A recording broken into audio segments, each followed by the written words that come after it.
Hi, thank you very much for the invitation, and to all the organizers for the conference.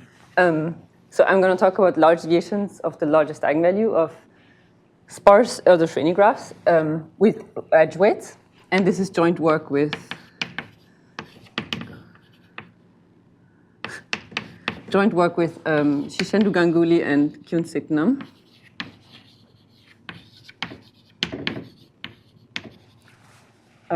Okay, so first to give some context to the question, when we look at the largest eigenvalue of Wigner matrices, so we take a matrix Z that has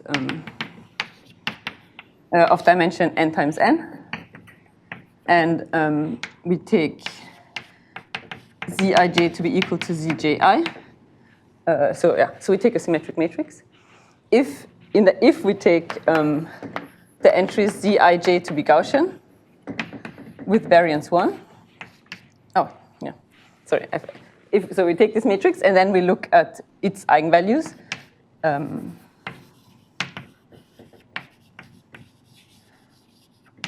Lambda 1 till of Cn, which is larger or equal to lambda 2 of Cn till lambda n of Cn. Okay, in that case, if we take Gaussian entries, then we know that lambda 1 of Cn over 2 square root n converges to 1, almost surely. And we also, in this case, we take the diagonal to be normal 0, 2, and we take everything independent. But in fact, this is not just true for Gaussians, but it's true in a more general way. So in fact, if we take Zij such that they have mean 0 and variance 1, then is this still true?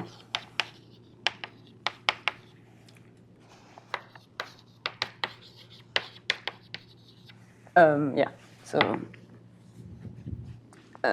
this kind of statement is known as some universality. So the behavior in this case, the typical behavior of the largest eigenvalue doesn't depend on a precise entry distribution. But the question that we want to look at are large deviations. So we want to actually look at the probability. So say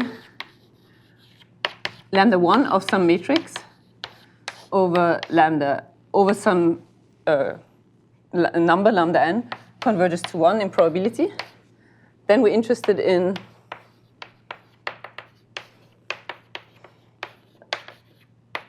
the probability that lambda 1 of Cn is larger or equal than 1 plus delta times Cn times lambda n. And we know that this is going to 0, but the question is, in what way does it go to 0?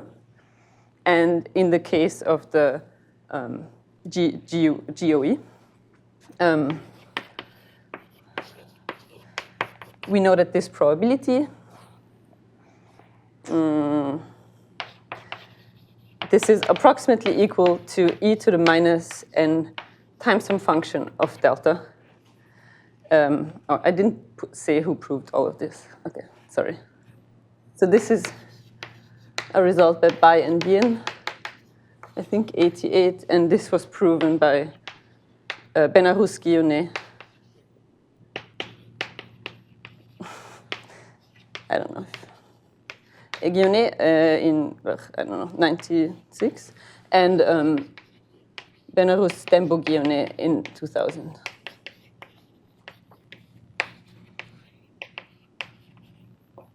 Okay, so in this case, the question is this still universal if we take other entries in our matrix?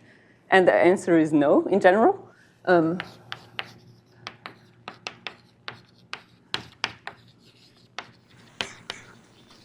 this function g, is something explicit?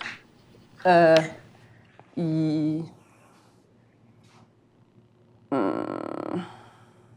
think it's some infimum of some thing.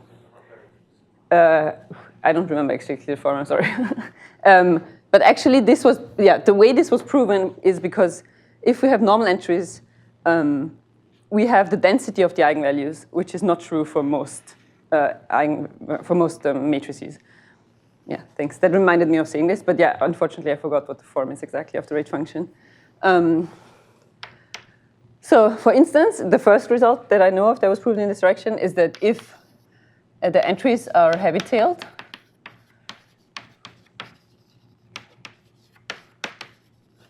so if we take the zij's such that the probability that zij is larger than t is of the form e to the minus t to the alpha.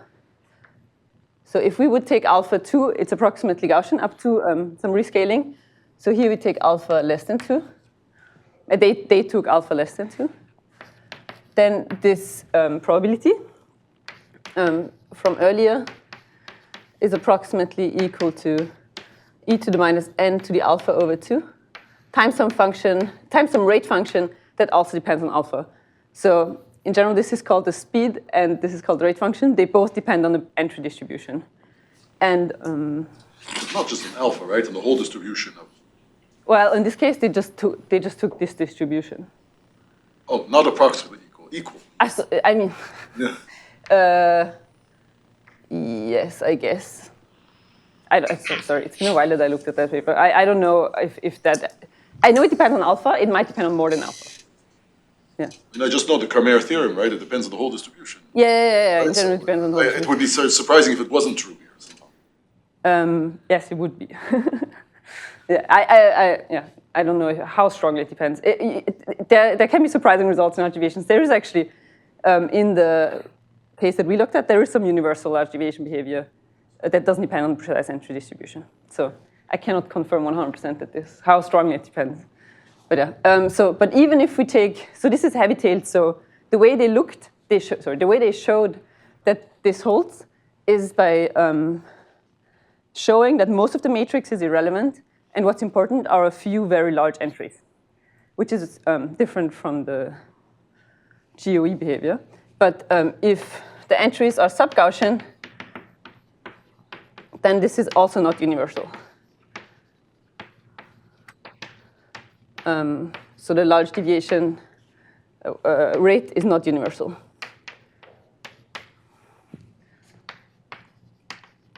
There are some special again, I didn't, sorry. This was proved by Bordenau and Caputo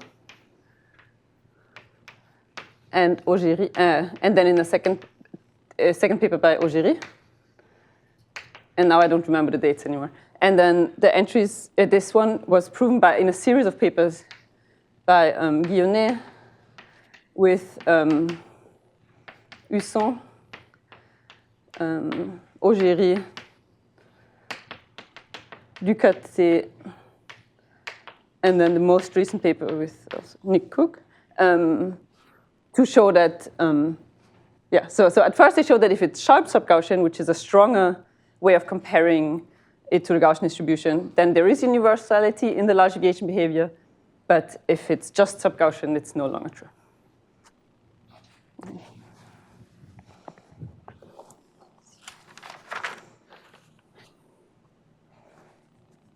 Okay, so now let me say what model we look at.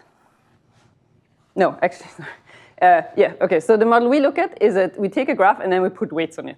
So the first question is, how does the graph behave before we put weights on it?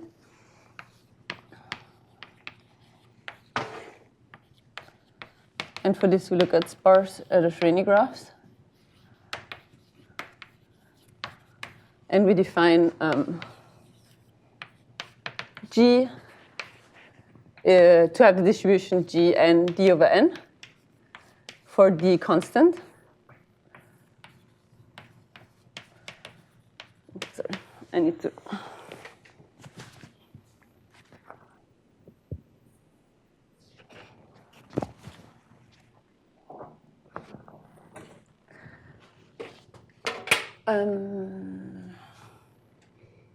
If okay, this graph has vertex set n,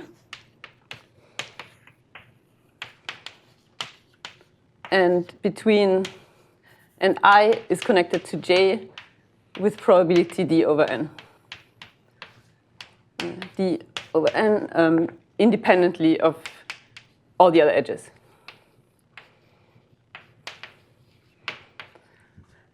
Okay, and in this case, the largest eigenvalue actually has a different behavior, notably lambda 1 of, let's call this Gn.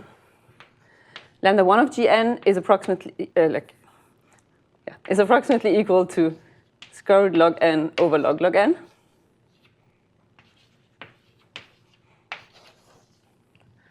Which was proved by Krivelevich and Sudakov. I think 2000 or 2003. This does not contradict what I wrote here, because in general here we don't allow the distribution of the zij's to depend on n. But here we do have some dependency on n. Okay, and this is also, I wrote it like this, but this is also almost true convergence, so it's the same type of result. Okay, and where does this come from? In fact, in this sparsity, the relevant statistic is the largest degree. And we know that in Erdos-Rényi graph, it has been known for a longer time that in Erdos-Rényi graphs, the max degree of this graph will be approximately equal to log n over log log n. And if you look at the eigenvalue of a star, so if I look at the largest eigenvalue of a star graph, which has one central vertex and then k neighbors, say, so that's, yeah, this is a k star. This is actually equal to square root of k. So this just corresponds exactly to the square root of the max degree. And this is also how the proof of this works, is by decomposing the graph and isolating this, these high-degree structures. Yeah. So how do these terms depend on D? In this case, it doesn't depend on D. Oh, right. You would have here, if D was growing slightly faster, you would have a log D here, but it doesn't change it. Yeah, if D is constant, it doesn't. It's very minor. Yeah.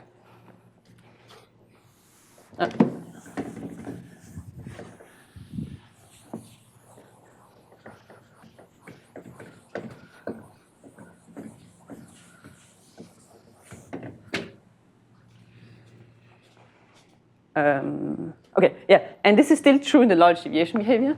So if we look at the probability for this graph, that the largest eigenvalue is larger than 1 plus delta times the square root log n over log log n.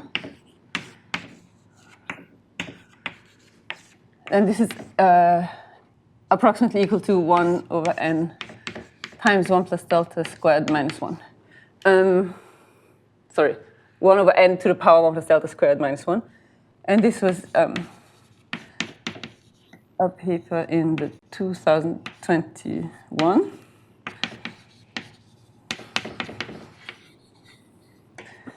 By Bhattacharya and Ganguly. Okay.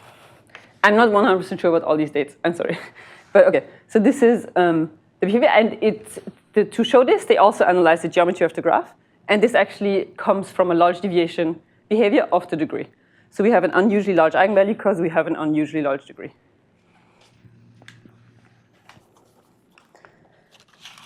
Oh yeah, and let me just say that while we always took centered entries here, these ones are not centered since they're just Bernoulli entries.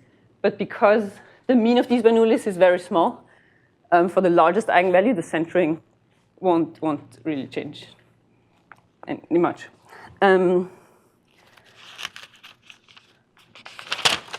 Okay, now I can introduce our model,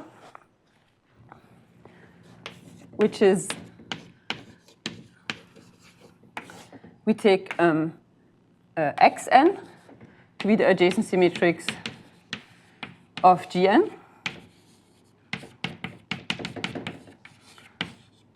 And then we take some matrix Yn, which is the weight matrix.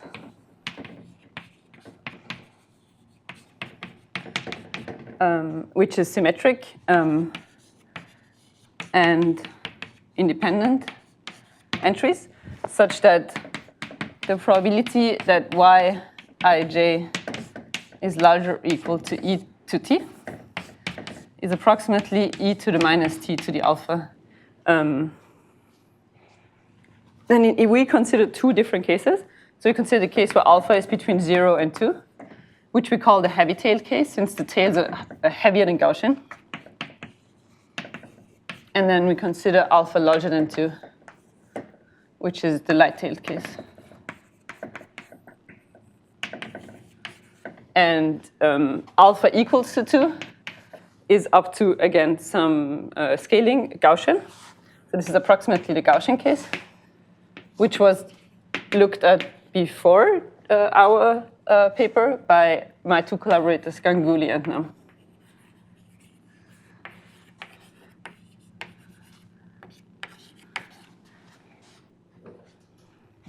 Okay. So what does approximately equal mean? Yeah. Yeah, sorry. I make many not very precise statements. If you want to me to make them more precise, let me know. So in this case, we assume that both the upper and the lower tail are bounded by bounded above and below by some constant.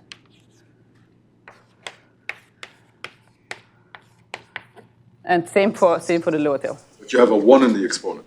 In the exponent, we don't. Yeah, but you can rescale them, and you get some additional constants in the results that we have, but the same thing runs through. Even if you have different constants in the upper and lower Oh, constants. different constants. I don't know if we thought about that.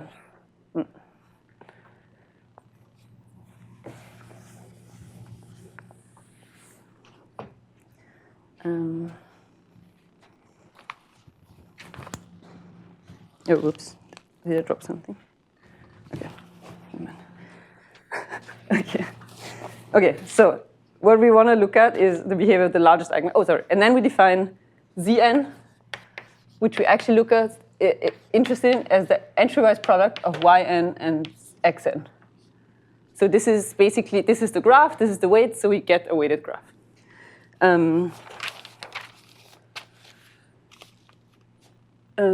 Okay, so now the first result, which is actually a corollary of the second result I will write, but I'll write it first because, yeah, it's about the typical behavior. So it's about the typical value of the largest eigenvalue.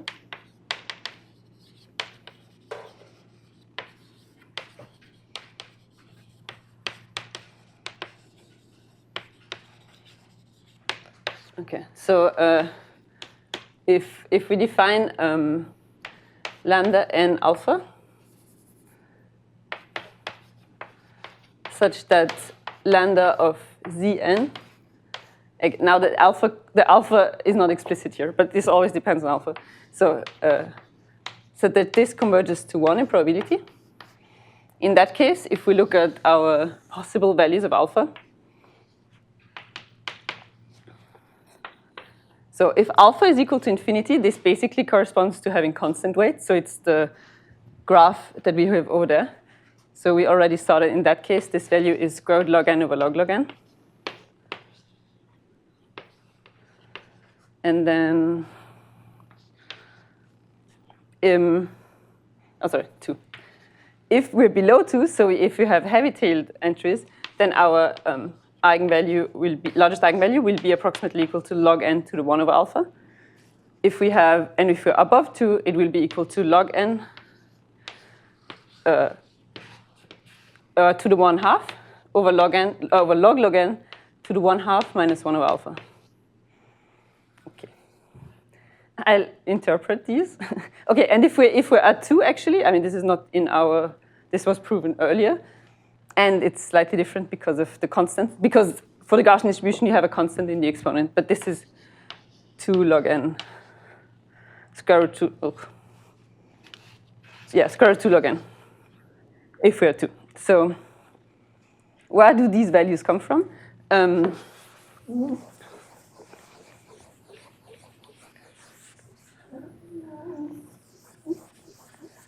So actually, if you look at the maximum of n random variables with the tails that we have there, okay, so say yi,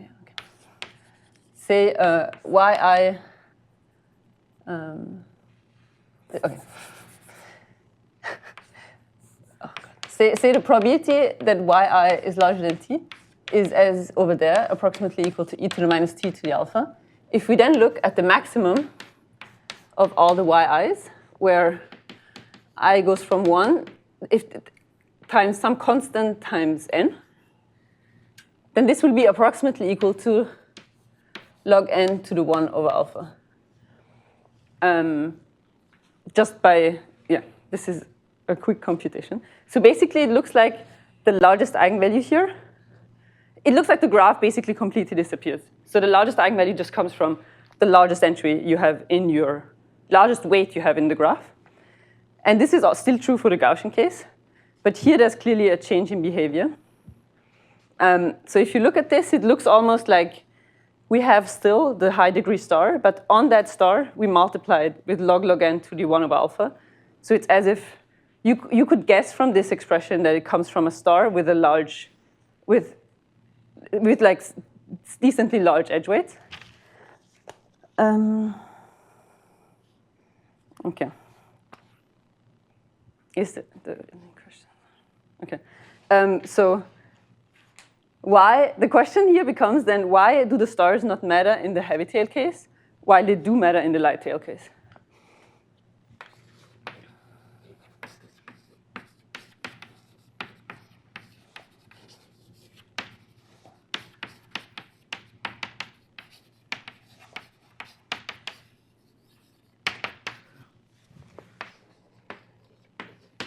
And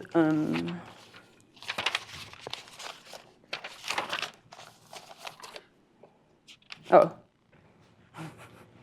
Okay, so if we look at a star, as I said here, this eigenvalue of a star is square root k. But if we look at a weighted star, if we look at the largest eigenvalue of a weighted star, where we have, say, y1 till yk as edge weights, then this will be equal to the square root of the sum of all the weights squared, which you can find just by computing just by finding the eigenvector. So the quantities that we need to look at are sums of squares of our edge weights to assess how competitive stars are when trying to get the largest eigenvalue.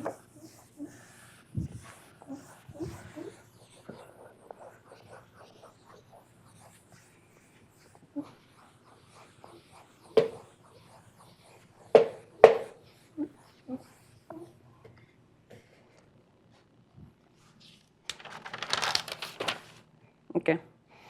So if we look at the event that yi squared is larger or equal than some t, then we can say that this is basically,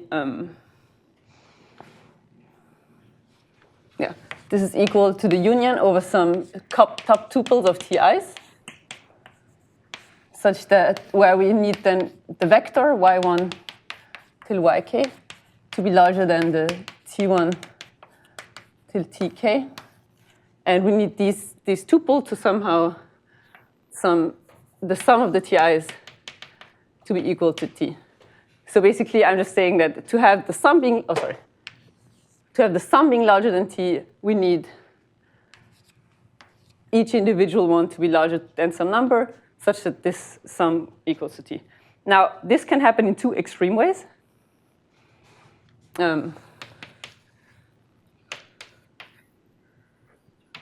Either we can have all be uniformly large. So yi squared is larger or equal than t. So this is a sum over k random variables. So each yi squared can be larger than t over k. Or the other extreme way is that yi squared by itself is larger than t for some I. There's many other ways, but these are the most, So these two extreme ways can give us a lower bound on this probability, on the probability of this event.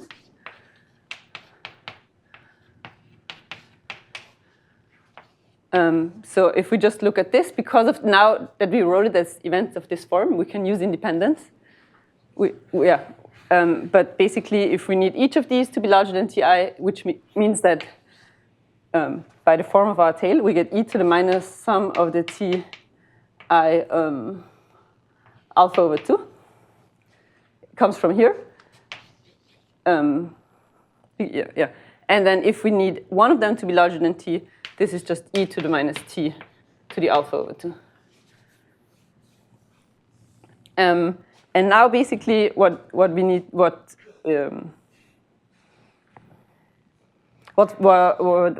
thing that is relevant is that this term will dominate when alpha is larger than 2. This is actually the close to the true probability.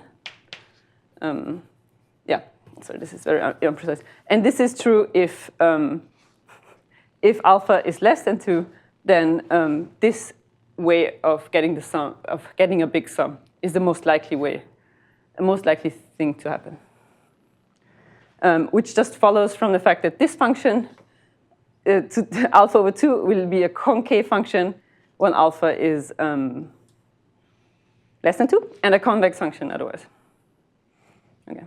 So yeah, sorry, I was going to make do more calculations, but I don't think that's very enlightening actually. So what this implies is that if we're in the heavy tail case, the eigenvalue will if we have a star, it will only be big because it has one large edge weight, so there's no point of the large edge weight being within a star. It might as well be alone, it would give you the same eigenvalue. So okay, this is why the stars don't seem to matter, at least if we look at the typical behavior.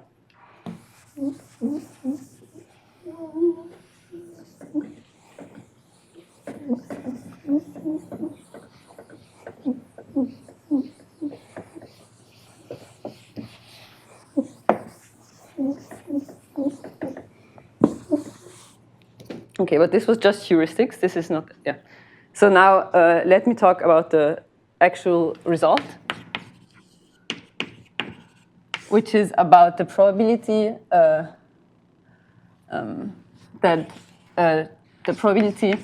the largest eigenvalue of this graph is larger or equal than 1 plus delta times this typical value lambda alpha n. And we look at the logarithm of this divided by log n. And in this case, we can again look at different values of alpha, where alpha infinity again corresponds to the graph case heuristically. And here we will have different behaviors, whether we're below 1 or above 1. So in the case where we have very heavy-tailed edge weights, our rate function, so the speed means the speed is log n of our large deviation probability, and our rate function will be 1 plus delta to the alpha minus 1. In the light-tailed case, we get 1 plus delta squared minus 1. And in this in-between regime, we actually get k times k minus 3 over 2 plus some constant that depends on alpha and k. Sorry.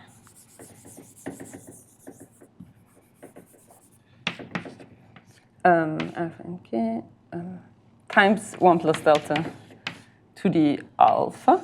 And we take the minimum of this over all k. So in this case, we don't have an explicit rate function, but this kind of optimization problem.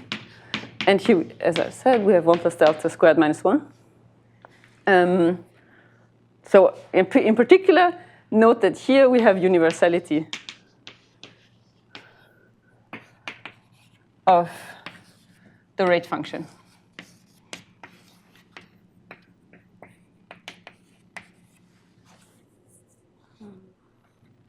Okay. And it goes up to infinity. So this is the same as we have for the graph as well, even though we now also have edge weights. Okay. So just to explain why we can have universality here, it's basically because when we have a large deviation event in our weighted graph, it's a collaboration between having large edge weights and large stars, but not quite as large as in the graph. So basically, you get slightly smaller stars than you would have for a graph to get the large deviation event, which is compensated by larger edge weights. And these probabilities somehow cancel each other in a way to give you exactly the same thing as if you just had the graph. Okay.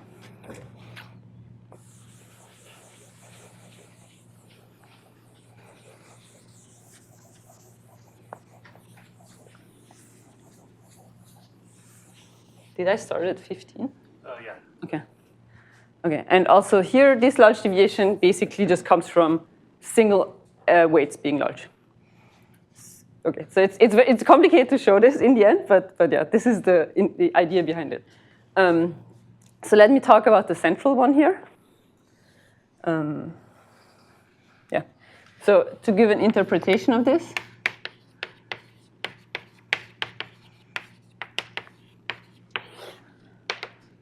the first term actually corresponds to n to the k times k minus 3 over 2. This, for different k, when k is equal to 2, this corresponds to the order of the number of edges.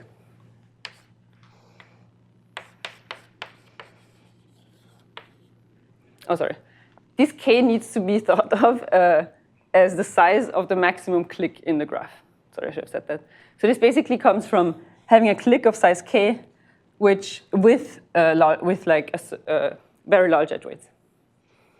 So when k is 2, this corresponds to the number of edges. When you put in k is equal to 3, you actually get 1 here.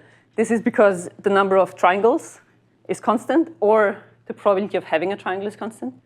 So if k is equal to 3, yeah, so these are the edges, then these are triangles, and this will be constant. And if we have k is larger or equal than 4, then this is actually the probability of having a click of size k. K is equal to 2, this is n to the minus 1, right? What? If k is equal to 2, this is 1 over n, right? How can that be the number of edges? Just be n to the minus. Sorry, because you have a minus.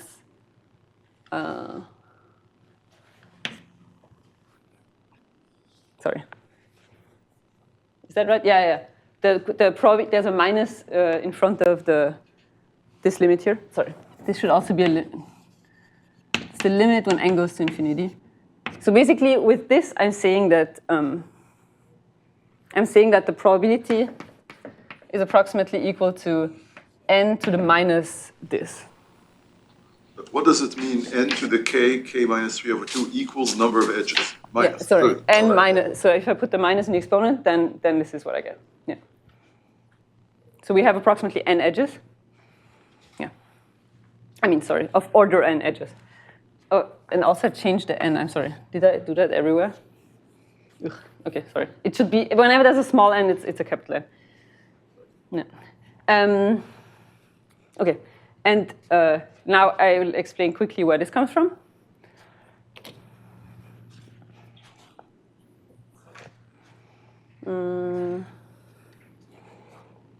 So this comes from from bounding the largest eigenvalue of a matrix by its alpha norm or quasi norm.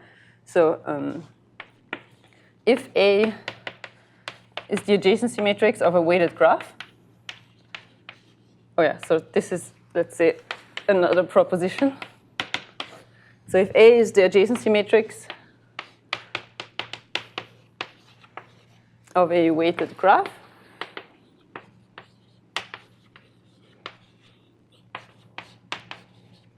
then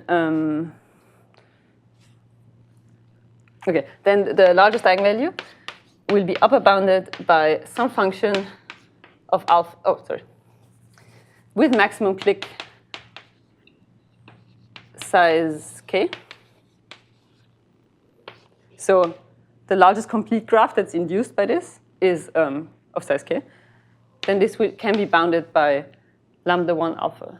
So the largest eigenvalue can be bounded by this constant times the alpha norm of A, where the alpha norm is just the sum of the weights to the power alpha.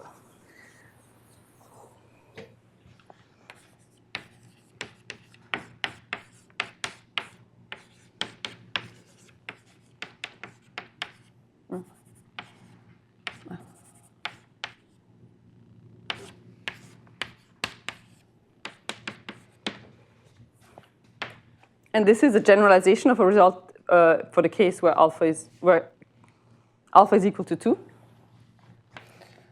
In which case this is called, this is a result for alpha less than 2. And when alpha is equal to 2, this is called the Motzkin-Strauss, I don't know, lemma, I don't know, theorem for alpha is equal to 2. In which case, yeah, the pre-constant also depends on the click, but yeah, in a different way. Okay. So how do we combine this? Oh, sorry. And there exists a matrix B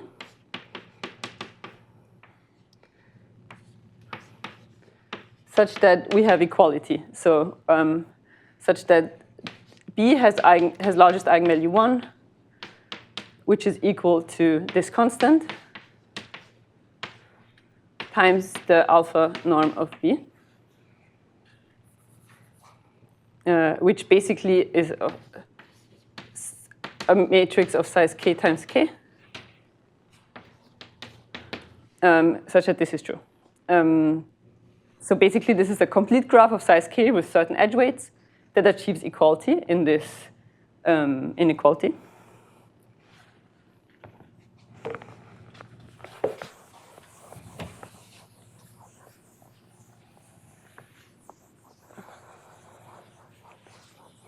And so to finish, let me say how you get the lower bound of this probability. So if in this case where alpha is between 1 and 2, the probability that lambda 1 of this weighted graph is larger than 1 plus delta times lambda alpha n. I don't know. Then we can say this is larger than the probability that there exists, that 1 plus delta times lambda alpha n times b is an induced subgraph of this weighted matrix Zn. Because if b has the eigenvalue 1, then this b times this constant will have the eigenvalue that we want. So all we need to find is the probability of having such a structure. But that's just equal to the probability of having a click and the right weights on that click.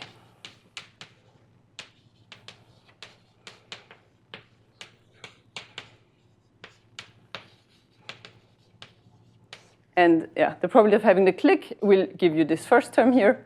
And if you want to have the right weights or on the edges of that click, basically these entries of b to the power alpha will appear, since based on the tail, for the form of the tail of our weights. Yeah, so this is how you get that probability. Yeah. And this is how you get the lower bound, but then the upper bound is more complicated, since you need to not only in this case, we just need to show that what's the probability of having such a structure.